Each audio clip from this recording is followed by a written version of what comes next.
Alien Romulus, the brand new horror movie, set in between 1979's Alien and its 1986 sequel Aliens, with a brand new cast of characters.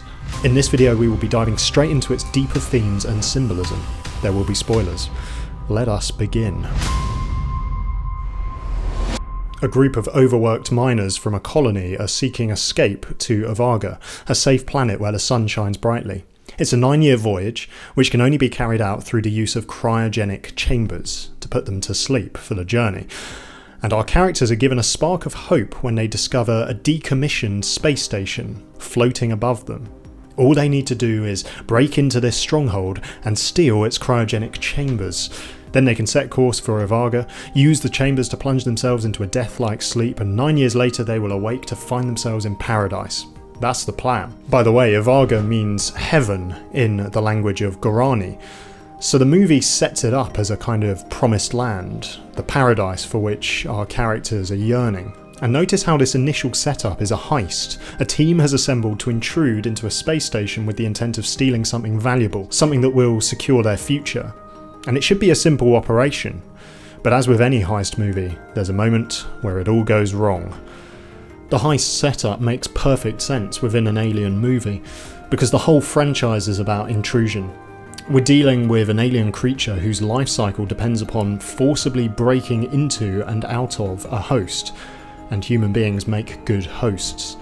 So there are heists going on at multiple levels in this story. Our main characters are breaking into the space station, and the aliens are trying to break into them, literally.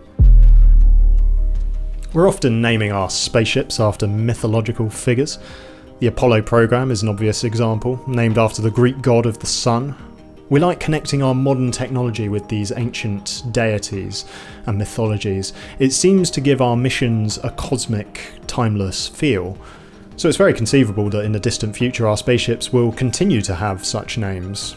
And the space station in this story has two sections. One section is called Romulus and the other Remus. Why? Why those two names?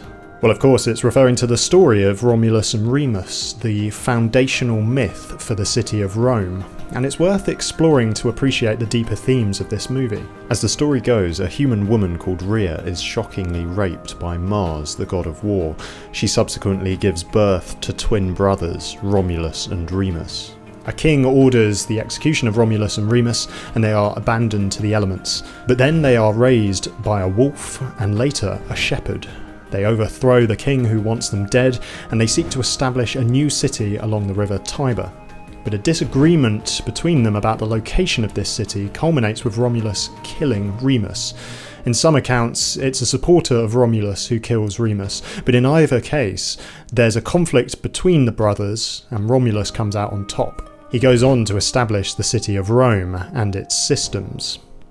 For much of the movie, when all hell breaks loose, the characters are trying to get to the Romulus portion of the space station. Just as Romulus came out on top in the myth, it is in the Romulus portion of this space station that these characters have hope of escape and survival.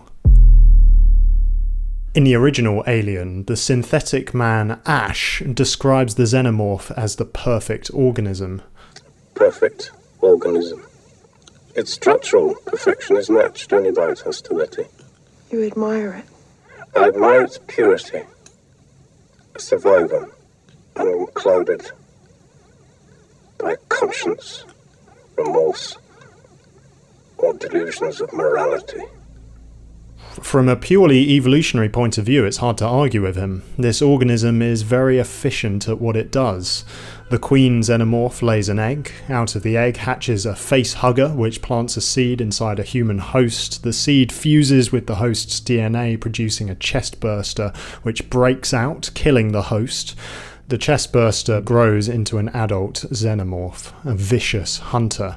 Now, if survival of the fittest is all that matters, we might as well let these creatures take over. I mean, they're stronger than us, they're faster at reproducing than we are, they're more efficient, aren't they? But of course, there's more going on. We find Ash's admiration of these creatures to be chilling, because something about this organism feels wrong. It's a parasite. It's this alien presence which comes along and drains the life out of human beings. As much as the alien films might want to embrace a purely evolutionary, godless outlook on the universe, ultimately they can't help but frame the xenomorph as a diabolical enemy. Morality is not a delusion. It drives these stories forward. There's a strong sense that the humans should win against the xenomorphs, even if the odds don't look great. Now, in this new movie, there's a synthetic man called Rook aboard the space station, and he has the likeness of Ash from the original movie. The concept of admiring the xenomorphs is taken in an interesting direction. He has extracted a particular fluid from them, a fluid which he believes will advance human evolution. The fluid is known as the Prometheus strain. Another important mythological reference, not new to the franchise, of course. In Greek mythology, Prometheus is a titan who steals fire from the gods and gives it to humanity. As a result, he is bound to a rock and punished with eternal torment. It's not hard to see the parallels in this film. The xenomorphs are these creatures from the heavens with this kind of raw cosmic power.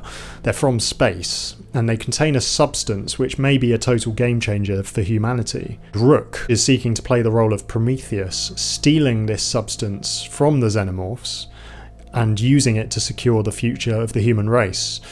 Notice the heist theme once again. But here's the thing about fire, in the case of the Prometheus story. It can be harnessed for the good of humanity, but it can also be used to cause mass destruction. And likewise, the Prometheus strain in this movie seems at first to grant healing powers, even resurrection, but then it results in horrendous mutation and death. Here's another story which I think allows us to make even more sense of what's going on here: the Genesis creation account.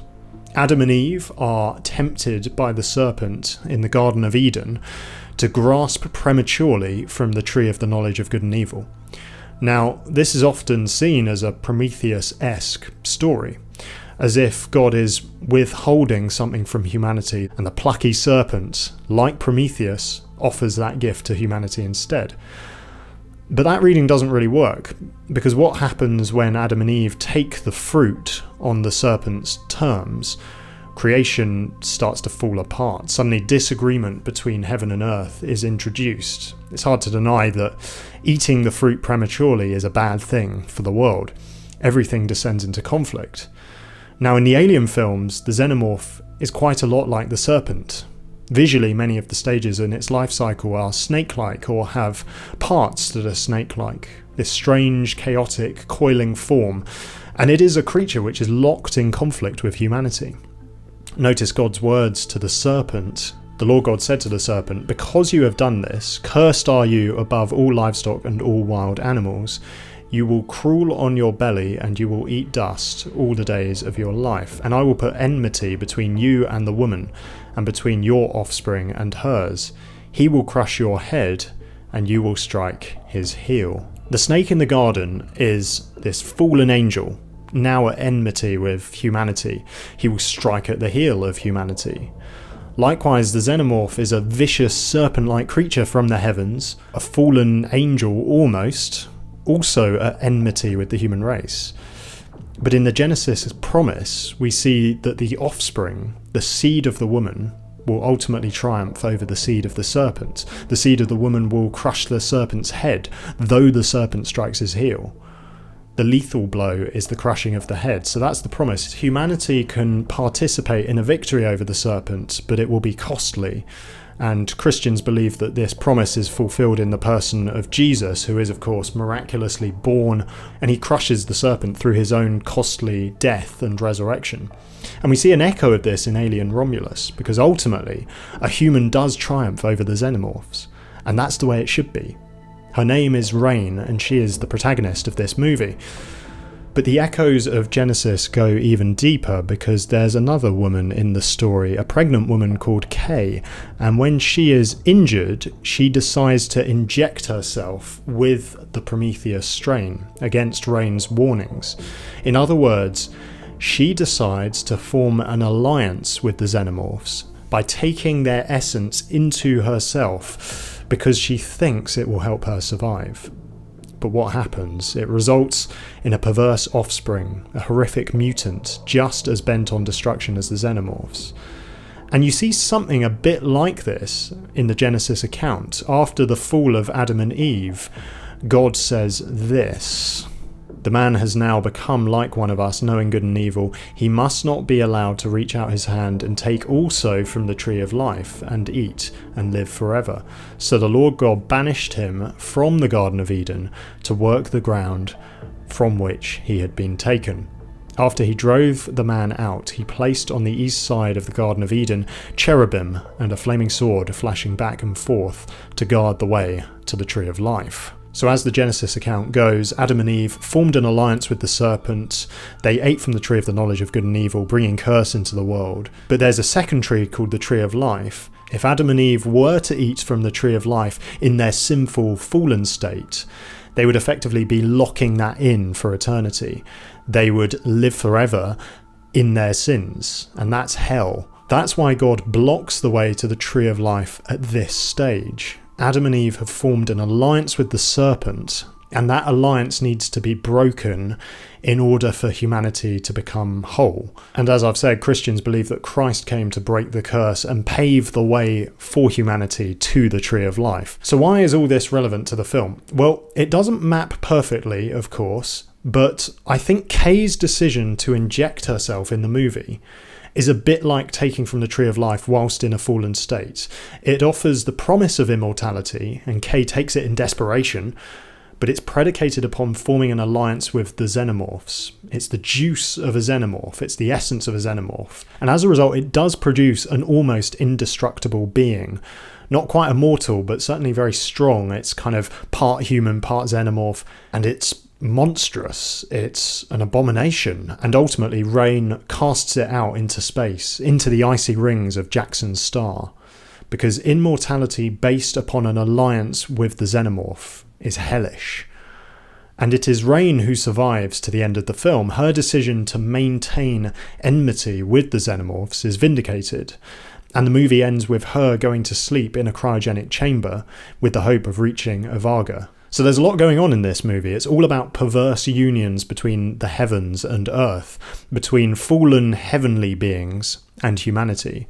Romulus and Remus were birthed from a perverse union between heaven and earth. Adam and Eve formed an alliance with the serpent, a fallen angel. That was a perverse union between heaven and earth.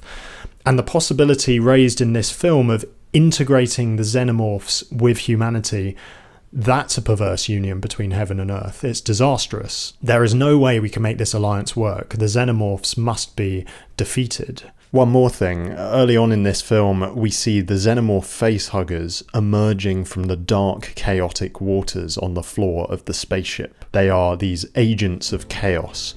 But our protagonist is called Rain. And rain, of course, is water which flows from above, bringing life.